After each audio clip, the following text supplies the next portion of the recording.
Hello ladies and gentlemen, and welcome back to my channel for another Hot Toys Guardians of the Galaxy Volume 3 1/6 scale figure unboxing and review.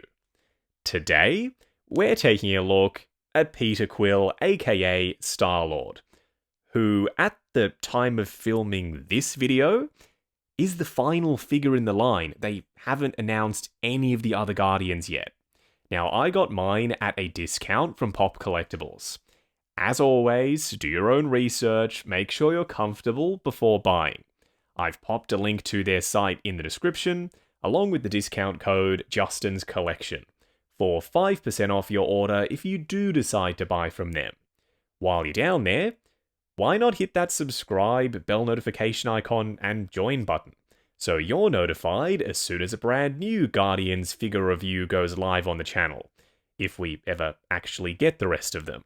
As for the box art, it's bright, it's fun, it's colourful, and it's visceral. Like, you can feel this rough texture on the surface. You'll see what I mean when you get yours in hand. I particularly like the holographic effect they've used for his name up top. But this image of Chris Pratt as Star-Lord off to the right-hand side, I really don't like, because his hand is absolutely massive in the foreground, and the rest of him isn't that far behind the hand, so I'm not sure what kind of forced perspective nonsense they've got going on. I just can't get around the way this looks. On the side of the box, a gradient effect with orange and red thrown in, more of that rough texture, a loading bar below his name, as well as some audio levels. Around the back, more audio levels below his name in this little screen. Music is very important to Peter Quill. It makes sense that they've gone with that theme for the box art. They've made the back of the box almost look like a rusty old music player. You can see that, yeah, with the glitchy effect for what's in the screen. Then we've got the warnings, legal information, and Hot Toy store locations printed below that. I'm torn. I'm of two minds when it comes to the artwork on this slipcover. Certain things I really like about it, such as the background being all rusty and grungy, and the simulated trading cards featuring pictures of Star-Lord on them. They've incorporated a holographic effect to the artwork itself. They're not actually holographic. But then the read-up is so generic, feel free to pause to read, that I think it does a disservice to Star-Lord, and I'm not a massive fan of this concept-style image of him either. First in-hand impressions for Peter Quill himself. I'm liking the colour of the outfit, but the question is, how does this head sculpt compare to what we've received with all of the other versions of Star-Lord? And don't worry, we will find out. We'll be doing comparisons. What we're going to do now is get all of his accessories laid out in the light box and take a closer look at everything he comes with. Starting off with the display base first. Just like the bases we got for Rocket and Groot, they've also used the hexagonal base mold for Star-Lord. The artwork is color-coded. We now know that Rocket's was orange, Groot's was a greenish and gold color, whereas for Star-Lord they've gone with red. We've got a Ravager logo in the middle. This is covered in like a grippy textured finish. Around the front, Guardians of the Galaxy Volume 3 done in high gloss. These techie panels are also glossy. Star-Lord for the nameplate using a different font as compared to usual. And up top, an adjustable crotch grabber. Don't get me wrong, they absolutely needed to include the Zune. This is the Zune. Yeah, I'm unfamiliar with that era of tech, so you'll have to let me know down in the comments. It's predominantly matte black with some glossy black for the click wheel and screen, then gunmetal surrounding them, but it's far from perfect. My biggest complaint, aside from them not printing anything on the buttons, is the screen is blank. Why is there not something printed on the screen? That would have been a very easy thing to fix, and I might actually fix that myself later on. The cable for the headphones, nice and flexible, and you can technically pop these earbuds in his ears, but they're not actually designed for that. They don't stay in properly. You'll see what I mean a little bit later. I've always been enamored by Star-Lord's blaster design and the way they're painted in 1/6 scale. The sculpt work is just immaculate. We've got some vent work, The carbon fiber detailing on the grips, that's nice and shiny. There's even some silver scuffing. And the heat treatment effect for the barrels with the blue and the purple shading. The only real difference between the new versions of Star-Lord's blasters and all of the previous ones is this time, instead of using silver for the front section, they've gone with more of a warmer champagne gold color. It's about damn time. I don't know why it took them this long to finally give us blast effects for Star-Lord's blasters. I'm not a massive fan of the thick end, but I dig the translucent plastic, light passes through it to simulate glowing, and the shading at the bottom with the white paint and the feathering of orange on the underside. They are keyed, so they only go one way. There's a little notch, so make sure that's facing the bottom. Then once you install it into the blaster, that little piece down below for the barrel cups the underside of that notch, and now it sits in place very securely. If you're wondering whether or not they're compatible with previous versions of Star-Lord's blasters, they're the exact same mold, so of course they're compatible. You can plug them in, no problem. Hot Toys, are you listening? I think they might be, because we get pairs this time. We don't just have a gesture for one side but not the other. We get pairs of every single gesture that they've included. So they're fingerless gloved hands. These are the finger gun gestures, maybe for a dancing pose perhaps. Normal pointing finger hands. There's a decent amount of skin texture on the exposed fingertips and some sculpted in fingernails. Trigger finger ones, and the fingers are really pliable. Spreading them out to pop the blaster's grips in there, it's going to be easy as. Splayed out fingers/fingers curled in style pose hands. There's some wrinkling sculpted in for the gloves, stitching, the padding around the back. Then they've hit the black for the gloves with a light grey speckling effect to make them look slightly weathered. Finally, out of the box, he comes wearing 2 closed fists. What we're going to do now is get Star-Lord himself out here. Standing straight up and down in the light box, no crazy poses or accessories or anything like that. I'm going to let you in on a little secret. I don't always look forward to filming videos. Crazy, I know I should, because I've got the best job in the world and I keep trying to remind myself of that. But every now and then a figure comes along that I've got preconceived notions about. I thought this was going to be boring. I really did. But as soon as I opened the box and I gave this figure a chance, it's blown me away. It's simple, not boring.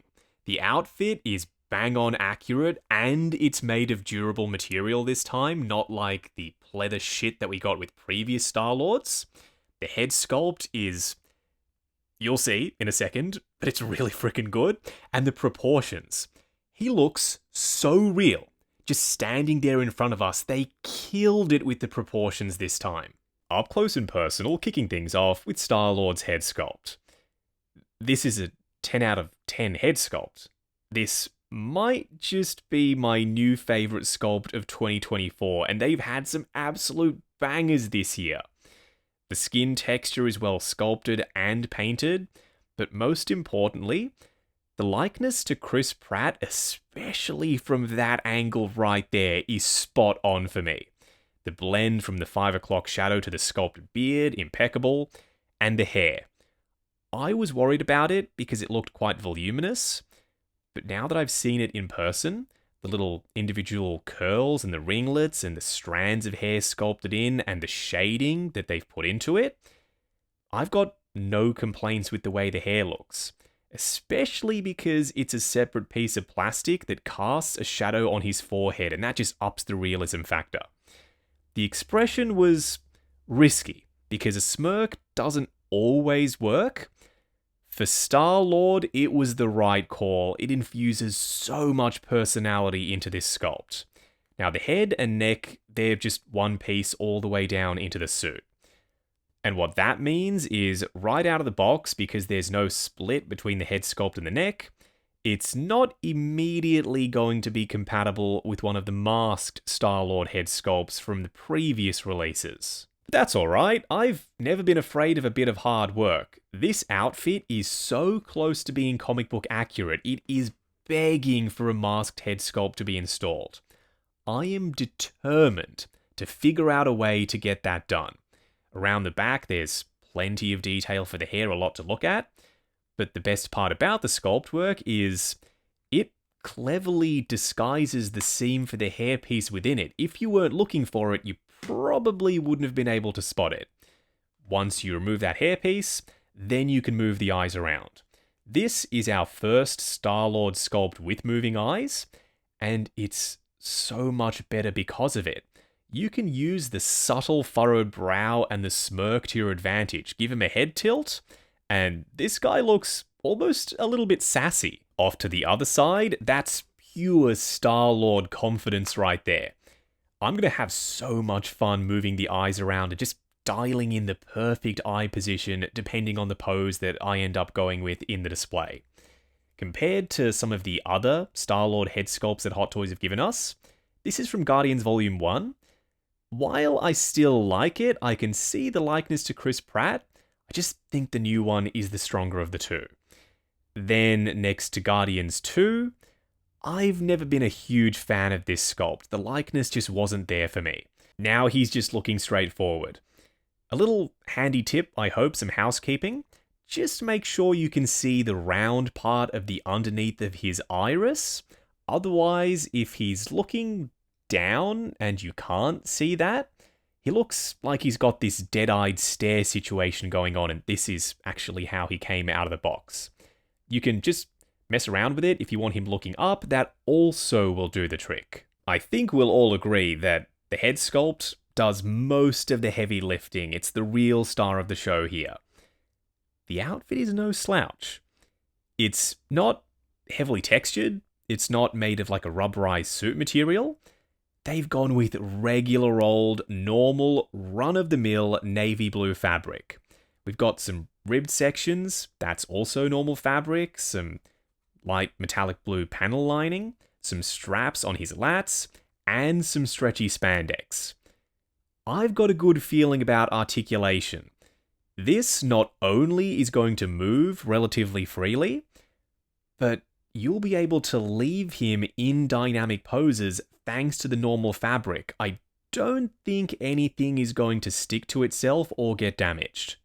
We've got some rubbery pieces like his shoulder pads and this thick, heavily textured back armor plating, but that's mostly out of the way. The arms sit inside this vest, so you can articulate them and not put any pressure on any of this stuff up top. The paint apps are clean, but there is some weathering. There's a wash in the sculpt work for this blue panel. You can see all of that leather grain texture. And there's some subtle speckling of black in places. There's more weathering around the front. His Ravager logo is a separate sculpted piece of plastic, but it's not going anywhere. It's attached securely.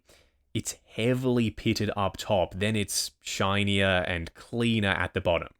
You can flip open this front panel. It's held in place with a magnet when it's closed, but there's no magnet on the other side to keep it open, and it's not wired. We'll touch on that in the pros and cons segment. Don't worry about opening up the shirt. I tried it, and now the Velcro is ruined, I guess. It doesn't want to stay closed permanently. I might try and trim it down and see if I can fix that. This triangular pin is a signature Star-Lord outfit accessory. He didn't have it on his Guardians 1 outfit, if I recall correctly, but for all of his subsequent appearances, he did have this triangular pin.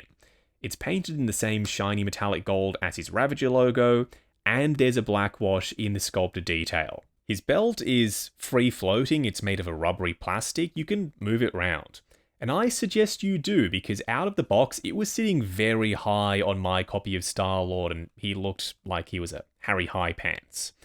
I like to pull it down, but not too much, because as you can see, you will expose the stitching underneath it.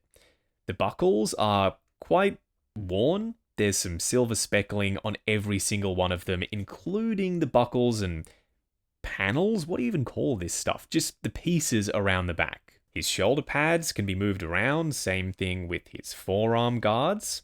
There is some rubbery stuff on his elbows for the outside.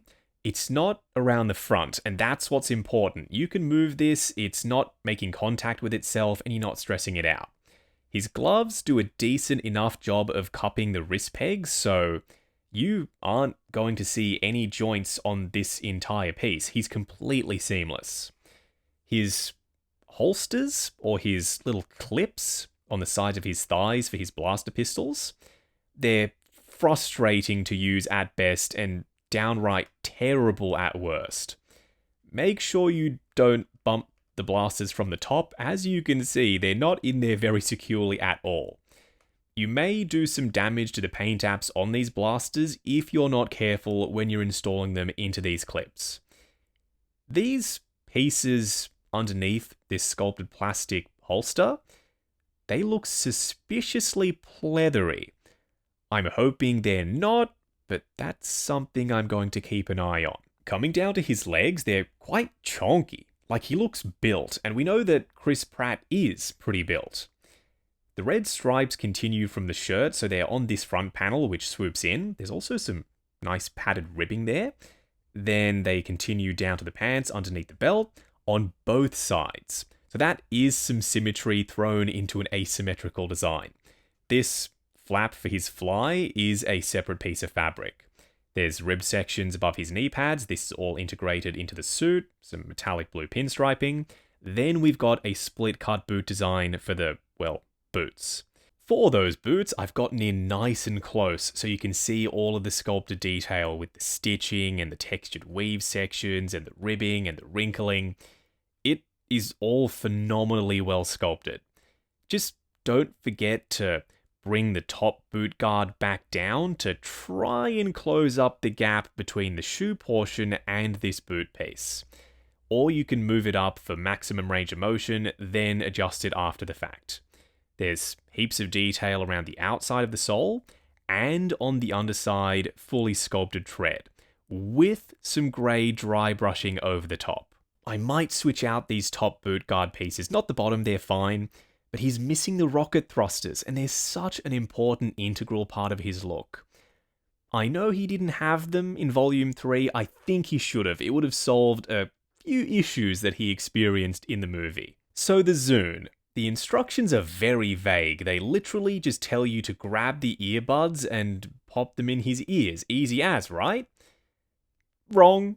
This isn't easy at all. The holes for his ears are very shallow. There's no peg ports to actually plug these into. If you use some blue tack, then they might stay in.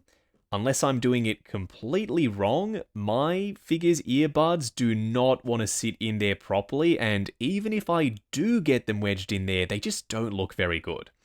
Okay, enough messing around with the Zune.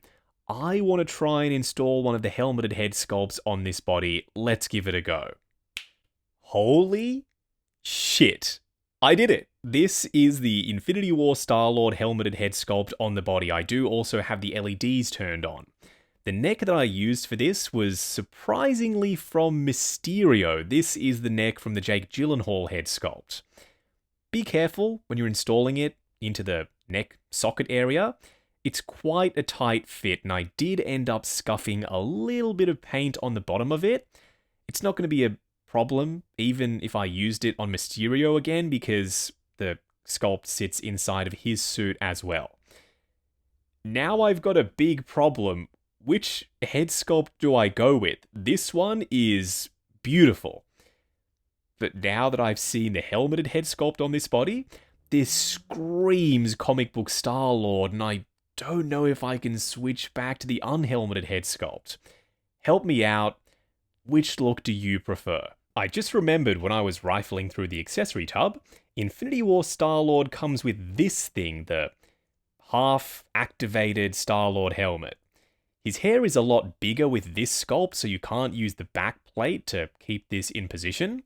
But for figure photography, if you wanted to mess around with this effect piece, you can get it to sit on the head sculpt, and it looks halfway decent, depending on how you angle him.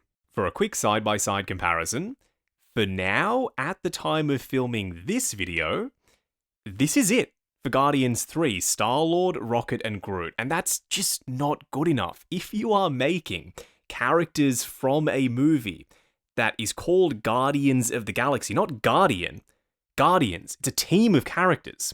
You need to make the entire team. That's just a given, I thought at least.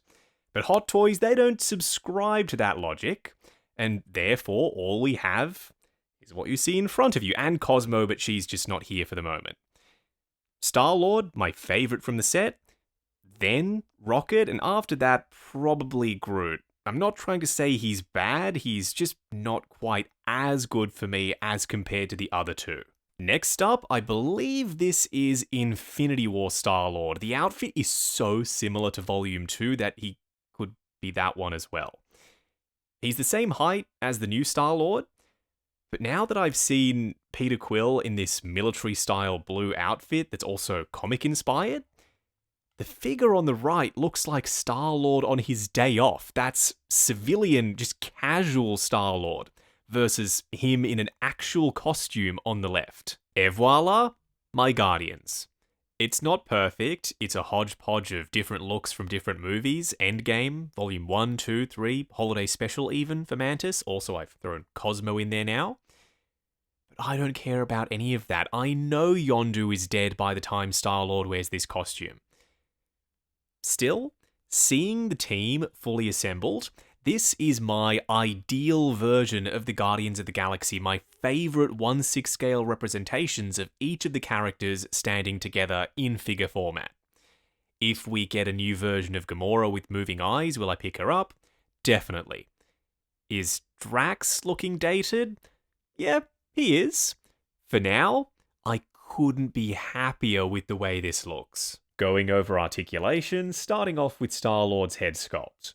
It's on a ball joint at the base of the neck, no split cut, no double ball peg, looking forward to there, looking up to there, quite restricted actually, swivel and pivot side to side. His arms will go up to there, the shoulder pads are getting in the way, going forward and back on ratchets, there's a butterfly joint at the shoulder that hinges up and down. Swivel at the bicep, double bend at the elbow going past 90, then for the wrist peg, it's a ratcheted hinge and swivel.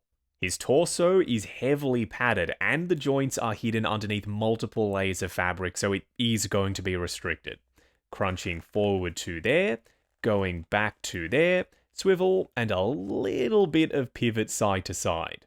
His legs will go forward to there, but watch out for the pistols. If you have them in the holsters, they will fall out on you. Going out to there, swivel at the upper thigh. Double bend at the knee on soft ratchets, going past 90. Then a split cut boot design with a double ball peg for the ankles.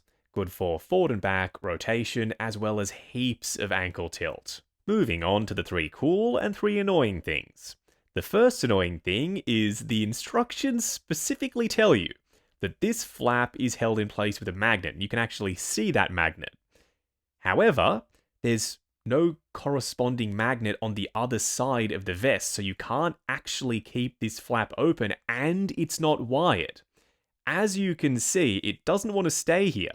It slowly but surely works its way back over, and the magnets just pull it in and lock it in place. The second annoying thing is, unlike all of the previous Star-Lord figures, this one's got a fixed neck head sculpt, so you can't easily, at least, pop one of the masked head sculpts on this body, and you can't use this head sculpt with any of the previous Star-Lord figures. The third annoying thing is how the holsters work for the blasters. Or should I say how they don't work for the blasters, because if you so much as look at these things the wrong way, they are going to go flying. It's just not a secure connection. I think a magnet inside the grip for the blaster up top would have fixed this. It would have helped back up the little clip and the piece that sandwiches the bottom of the trigger guard. The first cool thing is we finally get blast effects for Star-Lord's blasters. I've been asking for this for years, and no, I'm not counting the bubbles that we got included with the Infinity War version. These are sick, and I hope this means that in the future we're going to get more blast effects for Hot Toys figures. The second cool thing is this head sculpt. It oozes charisma, it's Chris Pratt to a T, and it's got moving eyes. This is probably one of my favorite head sculpts of 2024. The third cool thing, I wasn't a huge fan of how this outfit looked on Rocket, but on Star-Lord, this is very close to what he wears in the comics. And that means by default, because this is so comic book accurate, for a lot of people, this is going to be the definitive go-to Star-Lord. Wrapping up on Hot Toys Star-Lord from Guardians of the Galaxy Volume 3. First off, screw you, Hot Toys. How do you do this to us again? You pulled this shit last time, with Guardians 1 and Guardians 2, but we didn't learn our lesson. I didn't learn my lesson, because here I am reviewing another Star-Lord from a team that very likely is never going to be completed by you. That's criminal. This is a team movie. We need to have the full set of Guardians in these outfits. It just makes sense. So please, Howard, get it done. Make the team or don't make any of these characters at all. That should have been the mindset when you decided to make Guardians 3 figures. As for Peter Quill himself, perfect. This is a perfect Star-Lord. I didn't think I was going to be saying that going in, and I know I've said I didn't think. I had preconceived ideas about him prior to filming. None of them ended up being true. This is now my favorite Star-Lord in the collection. He looked like he might be my least favorite when they announced him because the outfit is just navy blue. But it's comic inspired, and if you pop a helmet on this body, he looks even better. That's saying something because the head sculpt is next level good. I need to find a way to use this head sculpt in my display somehow. At the end of this, is he worth picking up? Yes, get Star-Lord, but don't reward their behavior. Do not pick up the rest of the Guardians until they announce the entire team. Star-Lord is more than serviceable on his own. He can lead any team of Guardians if you have a full setup in your display. With all of that being said, I got mine from Pop Collectibles at a discount. As always, do your own research, make sure you're comfortable before buying.